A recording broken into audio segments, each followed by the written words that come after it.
finding calm in the chaos. I am Denise Sith, and this is my podcast.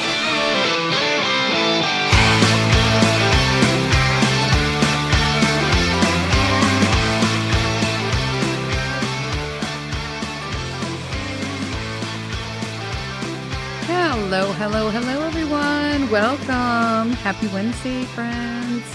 It's another edition of Finding Calm in the Chaos. I'm Denise, and today we're talking about it's a real thing. We talked about this. Actually, it is the most listened to episode I've ever recorded, but I did a one on mommy burnout. And I recently saw something funny, but not funny, because it was a woman who was in the car, and I do not condone this in any way, shape, or form. I will say she was sitting in the car. It doesn't appear like she was driving the car, but I don't condone. It actually made me quite sad. I know everybody was laughing kind of at it, but I didn't really think it was funny. And I'm like, ooh, this warrants another talking to. But she was in the car, and her kid was changing or doing something, like they appeared to be like maybe doing sports or something. And he had asked, like, what are you doing? Are you drinking? Are you pouring stuff into your drink? And she's like, yeah, I am. Like, what do you want? And apparently they had exchanged some words earlier, and the mom is completely stressed out.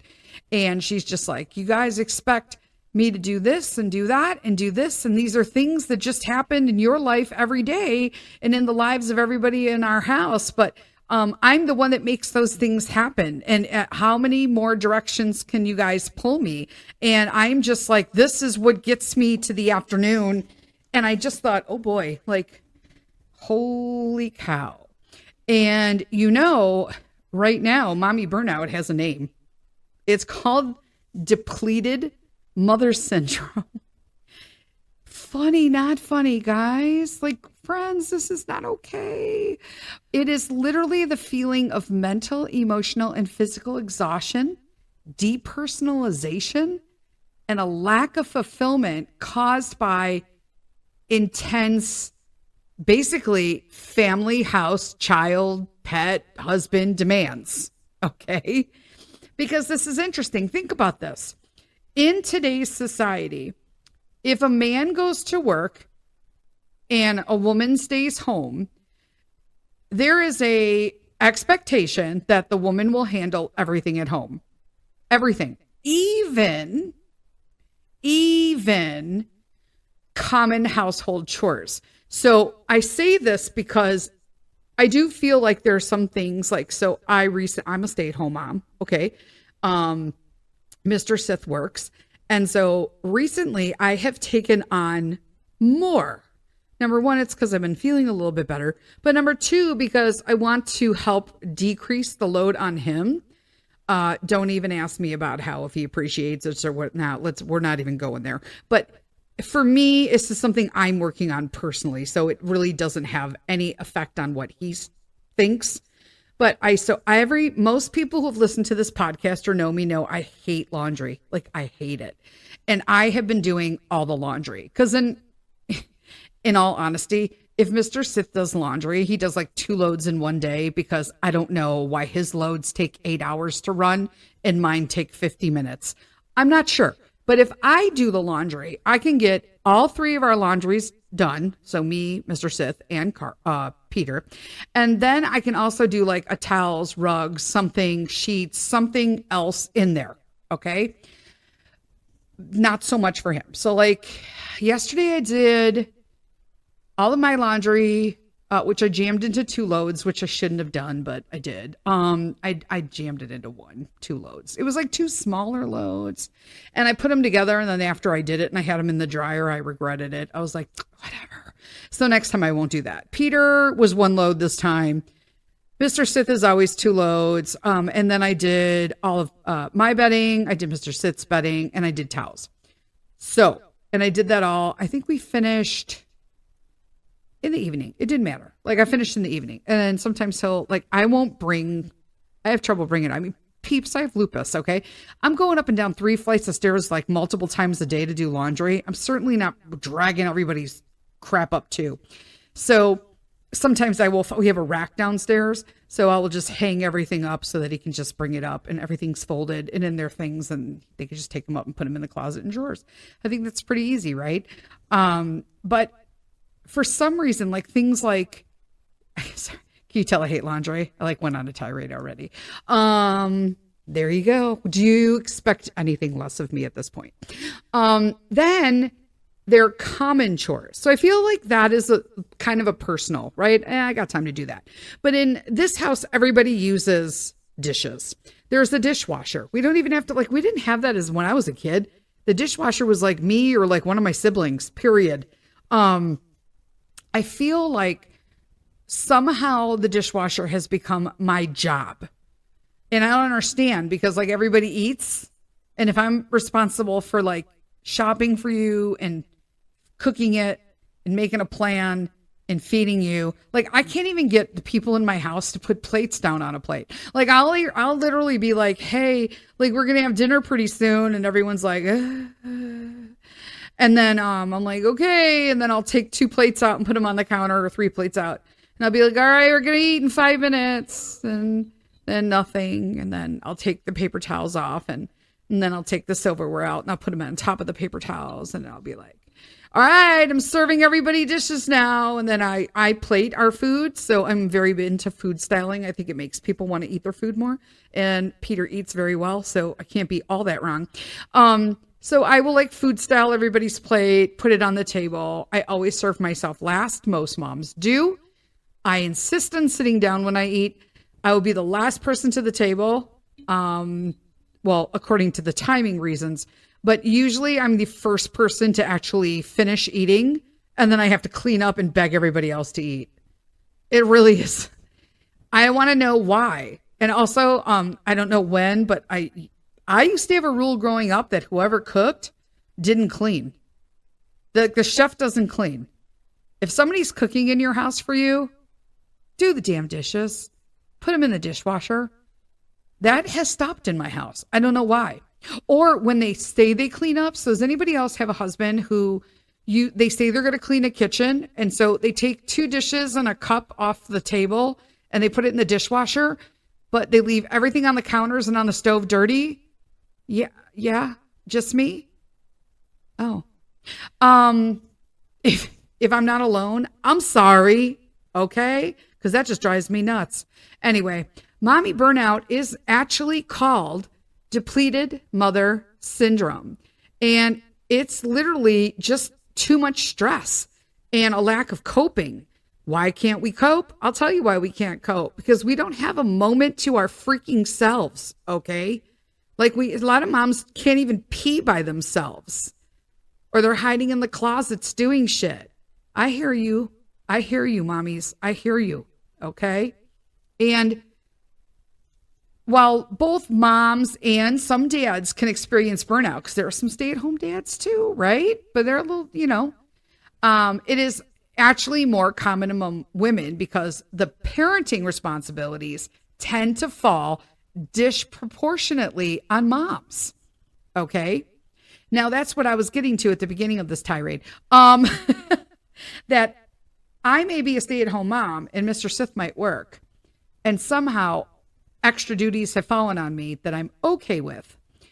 In situations when both parents, man and woman, or whatever you do, whatever you do, you booze, when they both work outside full time, somehow this is still disproportionately falling on moms. So you could do all of the shit in the house, but somehow when your husband comes home, he needs to chill out and relax. But mom is responsible for then all of a sudden dropping her day's work and anything that she might still have going on from work and cook a meal, take care of all the kids, residual homework, things that are going on, the pets, whatever. And it's like, it just never stops. People wonder why it's so bad. And so there are women, what the stuff that they're reporting is really, really bad. Like the symptoms, right? Extreme feelings of like physical and mental exhaustion, detachment from partners, children, their family, and sometimes even their friends at some point, having actual mom guilt, right? About behaviors, feelings, thoughts. So we're overstressed, everyone's ignoring us, and we actually feel guilty that we feel ignored. Please help me here. Like, seriously, these are the things, right? Feeling emotionally drained. I know everybody feels that, right? Inability to ask for support from loved ones because, you could have asked multiple times and yet they're not there. Yeah, I know. Okay. But then they never come back, right? It's just easy to not ask because then you don't have to do. You know what I'm saying? Extreme feelings of inadequacy in parenting or in other areas of your life. Short temper. Yeah, right? Questioning life decisions. Some people may go as far as to regretting having kids. I mean, that's rough, man. That's brutal. Or getting neglectful or physical, violent towards their family, right? Having a rage episode. I wouldn't know anything about that. Yeah, seriously. But here's the situation. This situation is like that video, that little cute little reel TikToks, right? It's all funny when you're passing it on and everyone's like, yeah, girl, you talk, you drink your little whatever in the morning. Number one, there are some issues with that. Number two, you're teaching, well, number one, I should say, I don't know, I went straight to two, whatever. Number one, you're literally setting an example for your kids that dealing with any kind of emotional or stress or whatnot in life, drinking is going to help that. Number two, you're also like not managing stress properly. You're going to lead yourself into some serious substance abuse issues. And number three, it really is going to break down from you being able to pursue a healthy path and being able to sort this out or talk with it and discuss it with your husband, your kids, your therapist, your family, your psychologist, whoever you need, right? But it is increasingly common for women to turn to drugs and alcohol now in an effort to deal with this chronic stress of mom life. And, if you have a history of substance abuse or substance use disorder, like me, okay, you're at a higher risk of relapse because when you're dealing with like mental health issues, including burnout, because you may have other stuff going on. You're stressed out at home. You're trying to you're waiting for your kid to get into that special school. You are waiting to see if you got into any of the summer camps, but they're all booked because you didn't make it on time. Or you didn't hit the wait list, didn't go through. You know what I'm saying? It's like all this stuff. You still got stuff going on at work that you haven't finished, that they're heading up on you. But somehow all of this, you still have to think about that when you're making macaroni and cheese for your kids. That's distressing. Okay. But mom burnout increases the risk of drinking if you've never dealt with addiction issues before. So when you have addiction issues like myself, you see it coming. So like for me, I'll always be like, Jesus, like this is why I drank. Well, if I had a drink right now, like I joke, but I won't, you know what I'm saying? But for people who have not had addiction issues, it starts with that little glass of wine at the end of the day, so you can just relax. But that can literally escalate into like serious drinking before you even know it, right? And then you got a substance use disorder. So now you got two disorders, right? I mean, think about it. So you went from depleted mother syndrome. Now you have substance abuse disorder. And in all honesty, if you're using any kind of drugs or alcohol to cope with stresses of just everyday life, you will easily lose the ability to control how much and when you are using. It's just, you'll just go, it'll be, hell in a handbasket. And that leads to unsafe behavior that could endanger you and your kids. Because after the fact, after I watched that video, I thought, is she driving anybody home after this? Like, I'm just, I'm like, that can't be good. There's a girl that was on TikTok who's currently being canceled. I'm not going to mention her name, but she's a big fake it till you make it MLMers. And one of them, and she is talking about, She's always in her car with her kids. None of them have seatbelts on. She's always recording while she's driving and always sucking down some drink or pouring or making the drink while she's driving. It is seriously an issue. But she's getting canceled for other reasons that I can't even talk about because it's annoying. And that's like huge, like you're endangering your child. Like, stop. Like that's the stuff that can happen. How do you manage burnout? So here's me, like, how could that woman manage something without turning to drugs and alcohol? Which I don't know that she turned to drugs, but she turned to alcohol for sure. She was making something. But the American Psychological Association, according to them, there are as many as 5 million parents in the U.S. who experience burnout yearly. That's messed up, man. And how do you get over it? Because I've had this numerous times and I'm like, how do I get over it? Well, let me tell you, there are some ways to do it, but I feel like if there's this vicious circle with mommy burnout, because we're going to talk about some of the things you can do to improve like physical and mental well-being without turning to drugs or alcohol. So this is like serious, right? But at the same time, we also need to talk about how to break the cycle, because you can't just keep trying to placate yourself because no one else will help you or hear your cries for help. So we're going to take a quick break for an endorsement, and then we'll be right back to talk about some things that we can do that are healthier.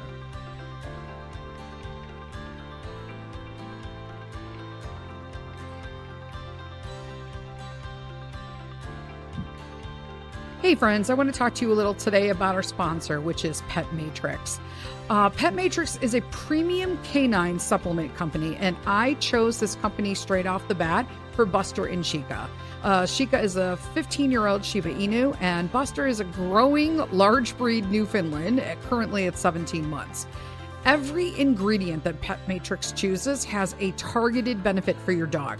Their supplements deliver natural active ingredients through a revolutionary process that they call cell matrix delivery.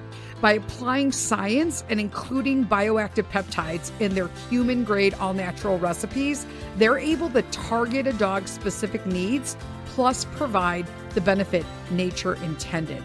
Now, I use the Think for Chica and Buster. It is a cognitive and neural support supplement. I use the Protect for Buster as well, and that is an immune and gut support. And then I also use the Move for both of them, Chica being older and Buster with growing large bones, an anti-inflammatory and mobility support supplement. If you want to check out Pet Matrix, you can check them out at petmatrix.com. That's PETMATRX.com. And you can use Buster Sith at promo for 20% off. Again, that's Buster, BUSTER, Sith, SITH, no spaces, and get 20% off your order.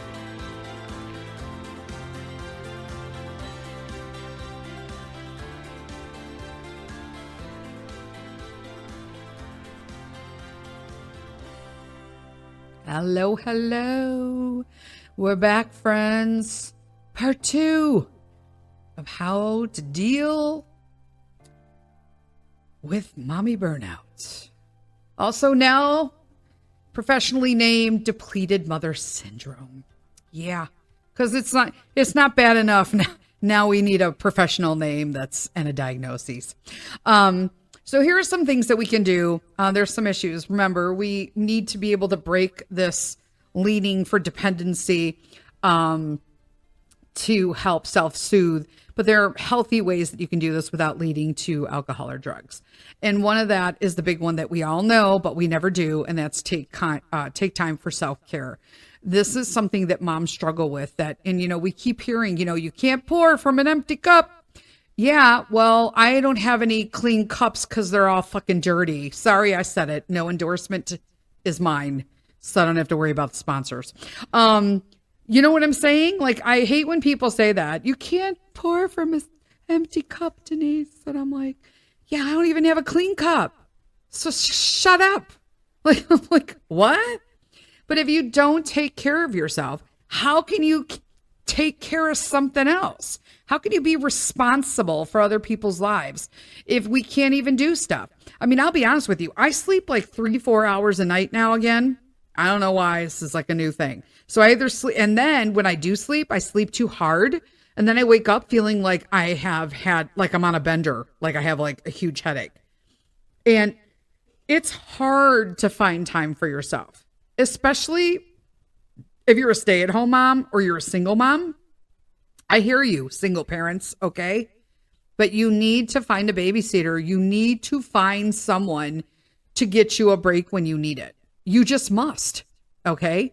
Because that means self-care means taking care of not just like going out and getting your toes done, okay? It means mental, physical, emotional, emotional, and your social needs. Those all have to be taken care of.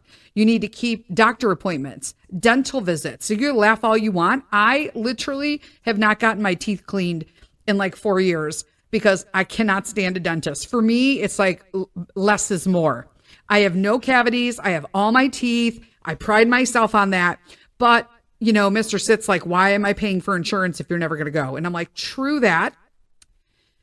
Let me go. And plus, I have an issue. So sometimes when I do go get my teeth cleaned, I don't like them because everyone pushes fluoride treatment and I don't really care what you say. I don't get along with fluoride because I have lupus. Okay? I don't like it.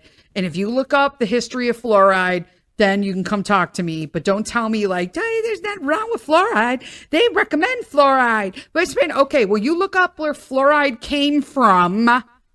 And then we'll talk because it has nothing to do with your teeth. Okay? That said, I'm tired of fighting with someone about just, I don't need the polish with fluoride. I don't need any more poison. I have to like prep myself before a test or a cleaning, I should say, because it's bacteria. I'm leaned back in a chair. And although they are like close and you're like, you know, close, you know, I still can feel that bacteria going down the back of my throat. And when you have autoimmune disease, that could mean a sickness for the next week. I was swollen the whole week after my cleaning. The whole week. Now, I really did like them. I thought they were super gentle. And then they won me over at the end when she asked me, did you want fluoride or no fluoride? And I'm like, wait, what? I have a choice here? And then I was all in. I'm like, no fluoride. She was like, oh, okay, then you're done. And I'm like, wait, what? No fighting, no whatever. She was super gentle.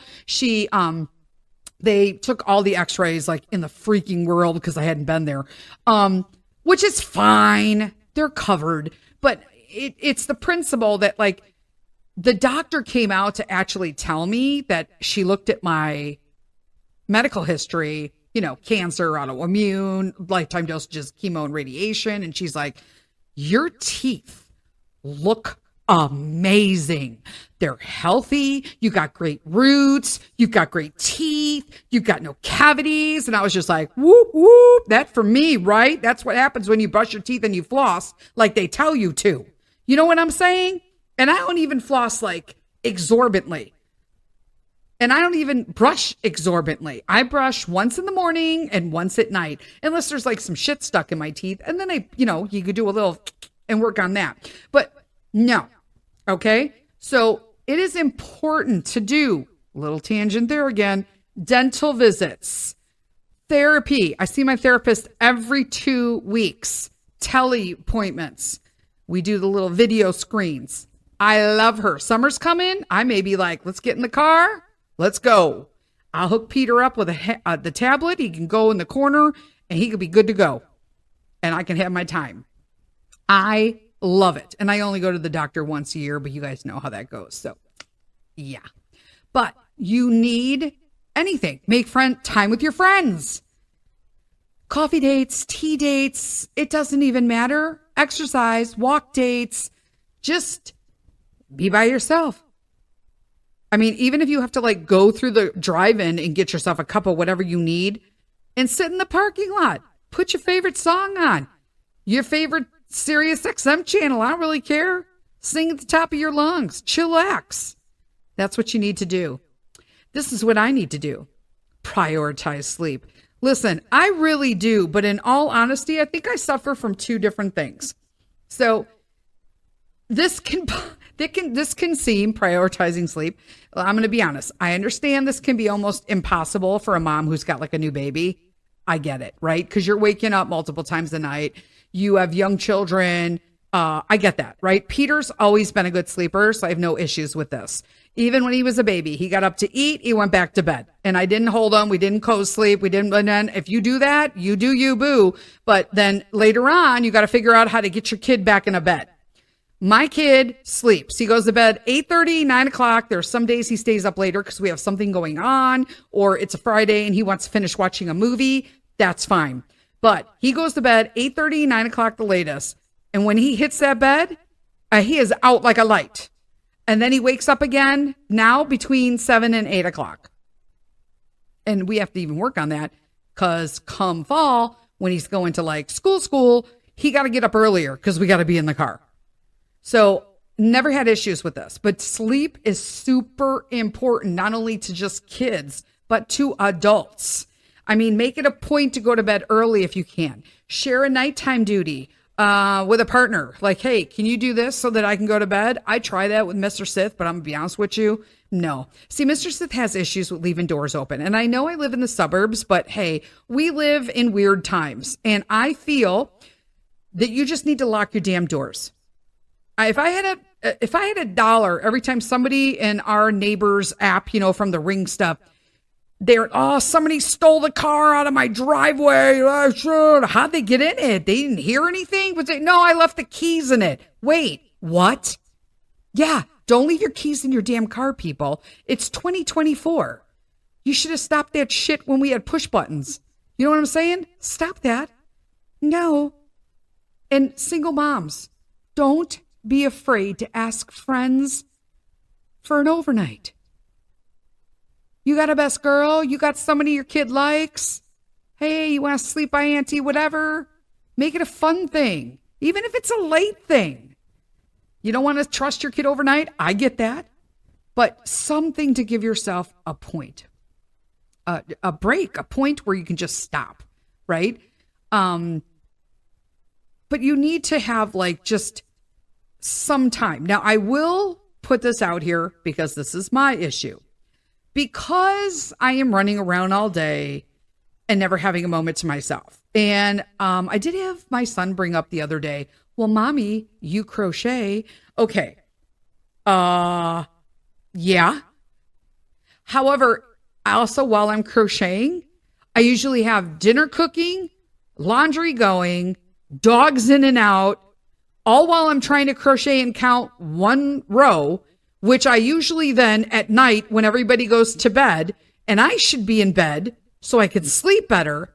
But I have decided, and this is where I understand where everybody's going at, when all your family's asleep and your kids are done and your dog's finally laid the fuck down, this is what happens. You don't want to go to sleep because you can finally do something alone. Do you know what I'm saying?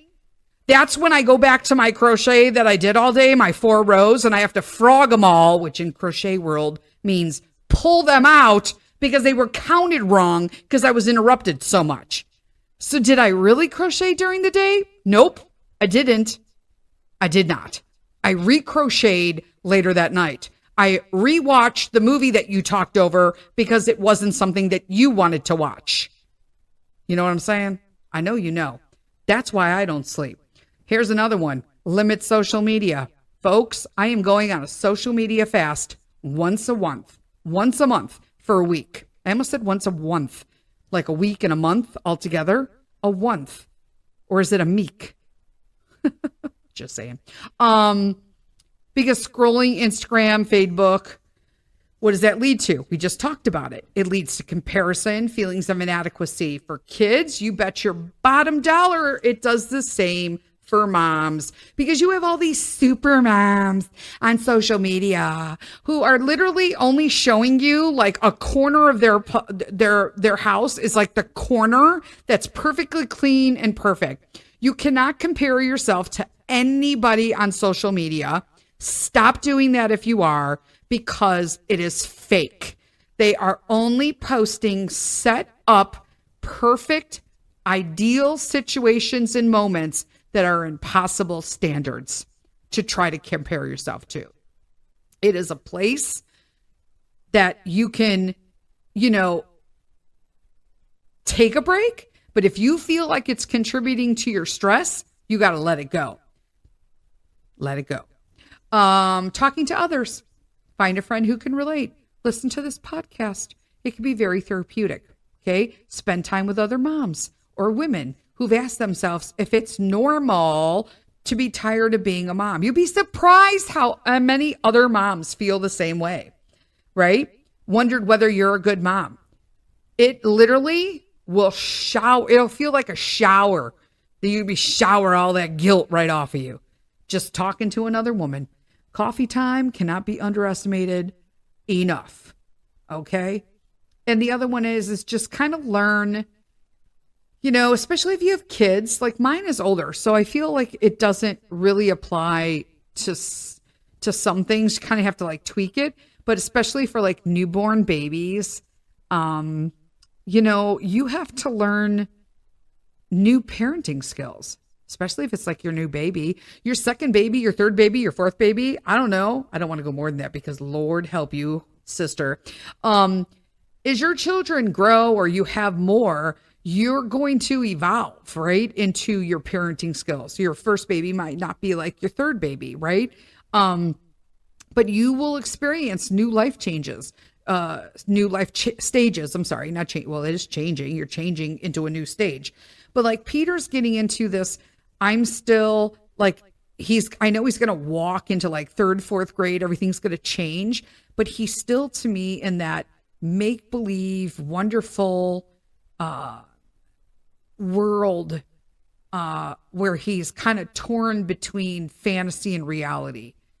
And I love seeing him in it. Sometimes it's super annoying because like when you're trying to get ready in the morning and he's like, pretend like I'm a baby dragon and you're a mom. I'm like, can you brush your teeth? And then, so like you have to hatch me first. And so rub my head on this blanket, brush your teeth. And then after you hatch me, then I'm like, can you brush your teeth? Brush your teeth. And that's going to hatch you. Like, I don't know, like what to say. This is like every morning with Pete. But just, those are it. Read a book, right? Take a class. Again, listen to a podcast. Listen to my podcast. I make you laugh, cry, hopefully feel better. I feel like y'all are my friends, right? Or see a therapist. Learn some techniques to stay calm when you're pushed to your limits, right? But there is no shame in the game of being a mom and you lose your poop. There's no shame in that game. You're human. But if you are concerned, here's my little disclaimer, okay? If you are concerned that you are mommy burnout and you're in deep and you think you might be leaning to substances to help you and you see that that's increasing, too many, White Claws, too many, do people still drink those? I don't know. Too many, glasses of wine at the end of the day. Listen, contact somebody, talk to somebody, because there's tons of treatment programs available, tons of self-help groups, and therapy can also help. And that's what we got for today. All right, my friends, you have an amazing Wednesday, and I'll talk to you Saturday at our next coffee talk. Bye. Lead with kindness.